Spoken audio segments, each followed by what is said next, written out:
Terima kasih. Perkenalkan, nama saya Wani Puratasik, NIM 220118047, kelas A11, tugas UAS kajian kebahasaan.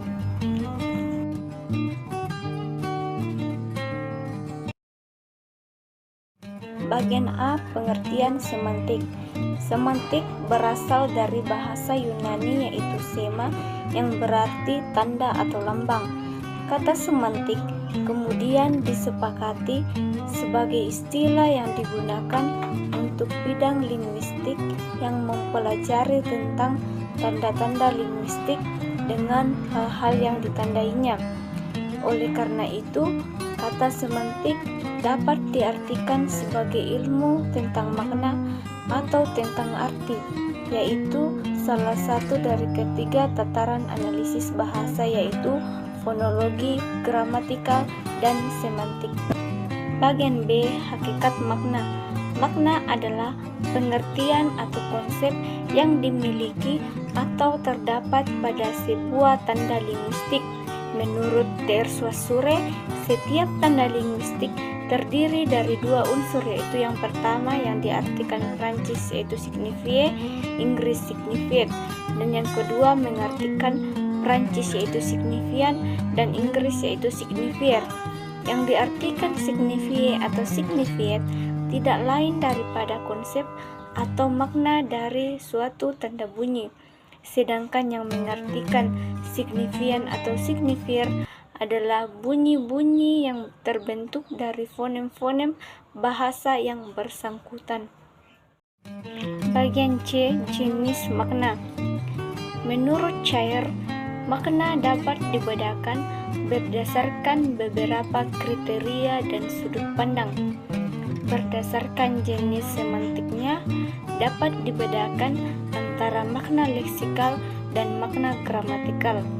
Berdasarkan ada atau tidaknya referen pada sebuah kata leksem, dapat dibedakan adanya makna referensial dan makna non-referensial. Berdasarkan ada tidaknya nilai rasa pada sebuah kata atau leksem, dapat dibedakan adanya makna denotatif dan makna konotatif. Berdasarkan ketetapan maknanya, dikenal makna kata dan makna istilah atau makna umum dan makna khusus. Berdasarkan kriteria lain atau sudut pandang lain, dapat disebutkan adanya makna-makna asosiatif, kolokatif, reflektif, idiomatik, dan sebagainya. Yang pertama, makna leksikal dan makna gramatikal. Leksikal adalah bentuk adjektif yang diturunkan dari bentuk nomina leksikon. Satuan dari leksikon adalah leksem, yaitu satuan bentuk bahasa yang bermakna. Makna leksikal dapat diartikan sebagai makna yang bersifat leksikon, bersifat laksem, atau bersifat kata. Dapat pula dikatakan makna leksikal yaitu makna yang sesuai dengan referennya, makna yang sesuai hasil observasi alat indera, atau makna sungguh-sungguh nyata dalam kehidupan kita. Dan gramatikal adalah makna yang hadir sebagai akibat adanya proses gramatikal seperti proses afiksasi, proses reduplikasi, dan proses komposisi. Yang kedua, makna referensial dan non-referensial. Perbedaan makna referensial dan non-referensial berdasarkan ada tidaknya referen dari kata-kata itu. Bila kata-kata itu mempunyai referen, yaitu sesuatu di luar bahasa yang diacu oleh kata itu, maka kata tersebut disebut kata bermakna referensial. Jika kata-kata itu tidak mempunyai referen, maka kata itu disebut kata bermakna referensial. Dengan istilah oposisi, makna bisa tercakup dari konsep yang betul-betul berlawanan sampai kepada yang bersifat kontra saja. Kata hidup dan mati mungkin bisa menjadi contoh yang berlawanan, tetapi hitam dan putih mungkin merupakan contoh yang hanya berkontras. Yang ketiga, makna denotatif dan makna konotatif. Makna denotatif pada dasarnya sama dengan makna referensial, sebab makna denotatif lazim diberi penjelasan sebagai makna yang sesuai dengan hasil observasi menurut penglihatan, penciuman, pendengaran, perasaan, atau pengalaman lainnya. Jadi, makna denotatif ini menyangkut informasi-informasi faktual objektif. Oleh karena itu, makna denotatif sering disebut sebagai makna sebenarnya. Contoh kata perempuan dan wanita, kedua kata itu mempublikasikan dua makna yang sama, yaitu manusia dewasa bukan laki-laki. Sebuah kata disebut mempunyai makna konotatif apabila kata itu mempunyai nilai rasa, baik positif maupun negatif. Jika tidak memiliki nilai rasa, dikatakan tidak memiliki konotasi, tetapi dapat juga disebut berkonotasi netral. Maka konotatif dapat juga berubah dari waktu ke waktu. Yang keempat, makna kata dan makna istilah. Dalam penggunaannya, makna kata itu baru menjadi jika kata itu sudah berada dalam konteks kalimatnya atau konteks situasinya. Berbeda dengan kata, istilah mempunyai makna yang jelas, pasti, tidak meragukan meskipun tanpa konteks kalimat. Oleh karena itu, sering dikatakan bahwa istilah itu bebas konteks. Hanya perlu diingatkan bahwa istilah hanya digunakan pada bidang keilmuan atau kegiatan tertentu. Yang kelima, makna konseptual dan asosiatif. Makna konseptual adalah makna yang dimiliki oleh sebuah leksem terlepas dari konteks atau asosiasi apapun. Makna konseptual sesungguhnya sama saja dengan makna leksikal, denotatif, dan referensial. Makna asosiatif adalah makna yang dimiliki sebuah leksem atau kata berkenaan dengan adanya hubungan kata itu dengan sesuatu yang berada di luar bahasa.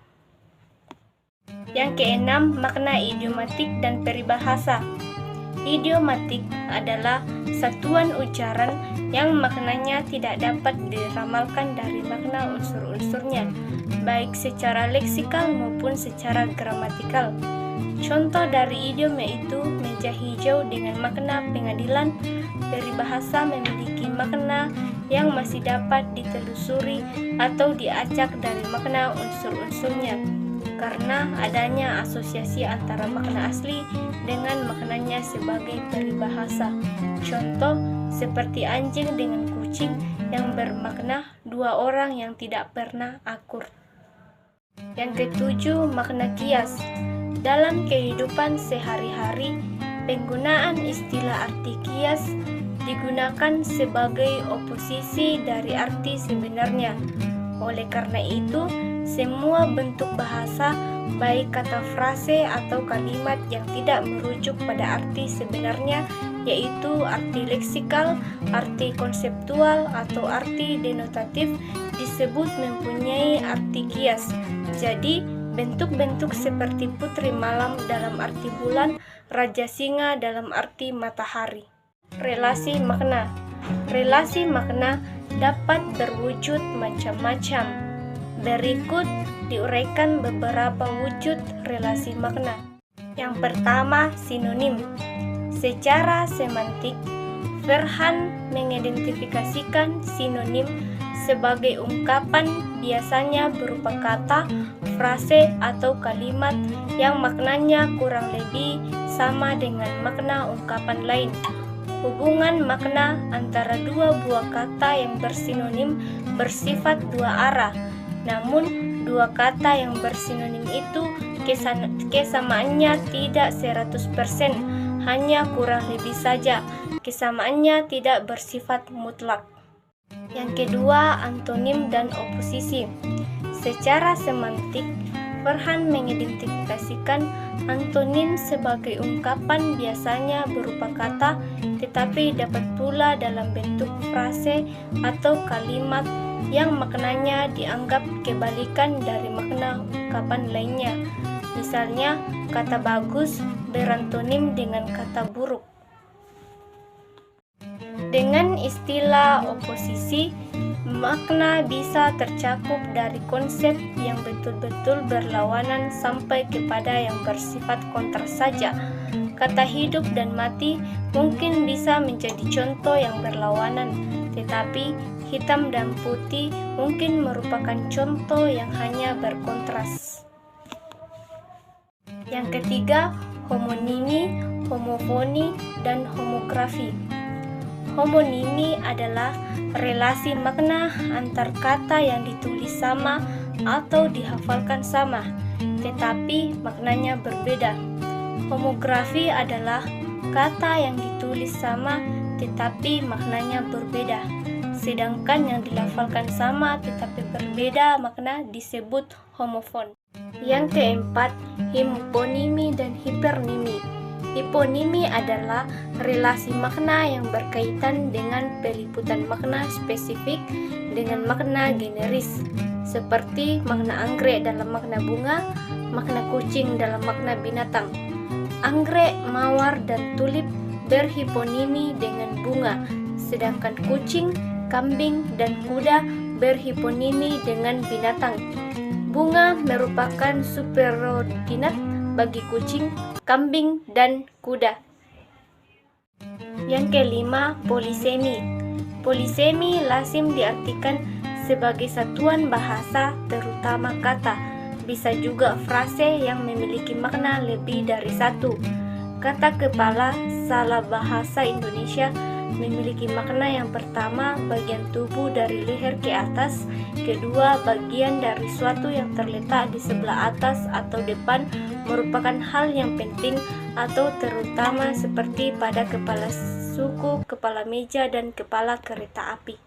Ketiga, bagian dari suatu yang berbentuk bulat seperti kepala, seperti pada kepala paku dan kepala jarum. Yang keempat, pemimpin atau ketua seperti pada kepala sekolah, kepala kantor, dan kepala stasiun. Yang kelima, jiwa atau orang seperti dalam kalimat setiap kepala menerima bantuan 500.000, dan yang keenam, akal budi seperti dalam kalimat badannya besar tetapi kepalanya kosong. Yang keenam, ambiguitas. Ambiguitas atau ketaksaab sering diartikan sebagai kata yang bermakna ganda atau mendua arti. Kegandaan makna dalam ambiguitas berasal dari satuan gramatikal yang lebih besar, yaitu frase atau kalimat, dan terjadi sebagai akibat penafsiran struktur gramatikal yang berbeda. Umpamanya, frase buku sejarah baru dapat ditafsirkan sebagai buku sejarah itu baru terbit atau buku itu berisi sejarah zaman baru. Yang ketujuh, redundansi. Istilah redundansi sering diartikan sebagai berlebih-lebihan pemakaian unsur segmental dalam suatu bentuk ucaran. Contoh, kalimat bola ditendang si Badri, maknanya tidak akan berubah bila dikatakan bola ditendang oleh si Badri. Pemakaian kata oleh pada kalimat kedua dianggap sebagai sesuatu yang redundansi, yang berlebih-lebihan dan sebenarnya tidak perlu. Yang kedelapan, meronimi. Meronimi adalah relasi makna yang memiliki kemiripan dengan hiponimi, karena relasi maknanya bersifat hierarki, namun tidak menyeratkan pelibatan searah, tetapi merupakan relasi makna bagian dalam keseluruhan. Contohnya adalah atap beronimi dengan rumah. Yang kesembilan, makna asosiatif. Makna asosiatif merupakan asosiasi yang muncul dalam benak seseorang jika mendengar kata tertentu. Asosiasi ini dipengaruhi unsur-unsur psikis, pengetahuan, dan pengalaman seseorang. Oleh karena itu, makna asosiatif terutama dikaji di bidang psikolinguistik. Makna denotatif villa adalah rumah peristirahatan di luar kota. Selain makna denotatif itu, bagi kebanyakan orang Indonesia, villa juga mengandung makna asosiatif gunung, alam, pedesaan, sungai, bergantung pada pengalaman seseorang. Yang ke-10, makna afektif. Makna afektif berkaitan dengan perasaan seseorang jika mendengar atau membaca kata tertentu. Perasaan yang muncul dapat positif atau negatif.